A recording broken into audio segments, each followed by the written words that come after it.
శ్రీ గురుభ్యో నమ. శ్రీ శంకర భగవత్పాద విరచిత శివానందలహరి 77వ శ్లోకము. అజ్ఞానం అనే తెరను తొలగించి తన కన్నుల ఎదుట సాక్షాత్కరింపుమని శంకరులు ఈశ్వరుని వేడుకుంటున్నారు.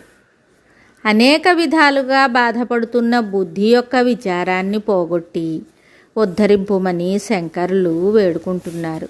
బుద్ధిచ్చిరా భవితుమీశ్వర పాదపద్మ సక్తావధూర్విరహిణీవ సదా స్మరంతి సద్భావనా స్మరణ దర్శన కీర్తనాది సమ్మోహితైవ శివమంత్ర జపేన వింతే. ఈ శ్లోకమునకు భావము: దయాసముద్రుడవైన ఓ ఈశ్వర, మీ పాదపద్మములయందు ఆసక్తి కల నా బుద్ధి భర్తృవియోగాన్ని పొందిన భార్య వలె నిరంతరము నిన్నే ధ్యానం చేస్తూ శివ శివ అనే మీ నామమంత్రాన్ని జపిస్తూ మోహాన్ని పొందినదై స్థైర్యం కోసం మీ పాదధ్యానం, మీ పాదస్మరణం, మీ పాద సందర్శనం, మీ పాద సంకీర్తనం, మీ పాదపూజ మొదలైన వాటిని గూర్చి విచారిస్తోంది. దీన్ని ఉద్ధరించు. పై తాత్పర్యాన్ని క్రింది విధంగా అర్థం చేసుకోవాలి. బుద్ధి భర్తృవియోగాన్ని పొందిన సాధ్వి వలె శివుని పద్మాల వంటి పాదాలయందు ఆసక్తి కలిగి ఎల్లప్పుడూ శివుణ్ణే స్మరిస్తూ శివనామ మంత్రంతో ఈశ్వరుణ్ణే భావించటం, ధ్యానించడం, కీర్తించడం, పూజించటం మొదలైన వాటిచే మోహమును పొందిన దాని వలె వర్తిస్తోంది. అనగా శివభక్తి పరాయణుల బుద్ధి విరహిణి అయిన సాధ్వి సదా భర్తనే స్మరిస్తున్న పిచ్చిదాని వలె ఉండే విధంగా ఎప్పుడూ ఈశ్వరుడిని భావిస్తూ ధ్యానిస్తూ కీర్తిస్తూ ఉంటుందని భావము.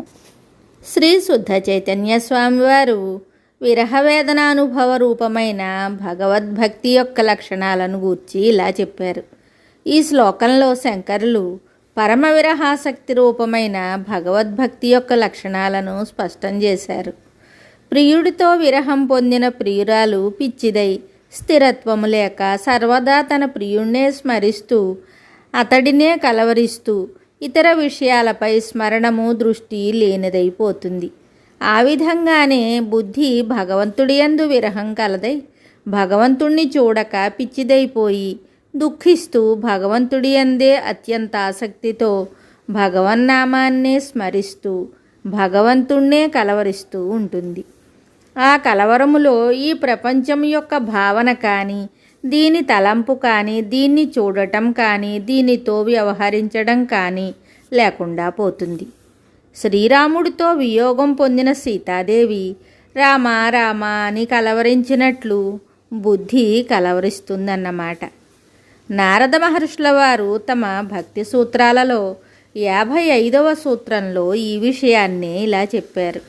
తత్ ప్రాప్య తదేవ లోకయతి తదేవ శృణోతి తదేవ చింతయతి అని చెప్పారు. ఆ భగవంతుడి ప్రేమను పొందితే అదే కనబడుతుంది, అదే వినబడుతుంది, దాన్ని గూర్చే స్మరిస్తుంది, దాన్ని గూర్చే సంభాషిస్తుంది. ఇతరమేమీ కనబడదు, వినబడదు, ఇతర విషయాలు స్మరించడం, మాట్లాడటం ఉండదు అని పై నారద సూత్రానికి భావం. భగవద్గీతలో 5వ అధ్యాయం 17వ శ్లోకంలో కూడా ఇలాగే చెప్పబడింది. తద్బుద్ధయస్తదాత్మానః తన్నిష్టాస్తత్పరాయణాః అనగా పరమాత్మ రూపాన్ని పొందిన మనస్సు, బుద్ధి కలవారై పరమాత్మయందే నిరంతరము ఏకీభావముతో ఉంటారు.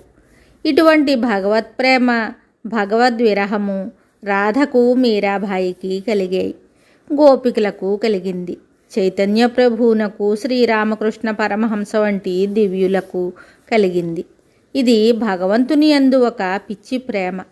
ఇటువంటి పిచ్చి ప్రేమను తనకు కూడా కలిగింపుమని శంకరులు ఈశ్వరుణ్ణి కోరారు.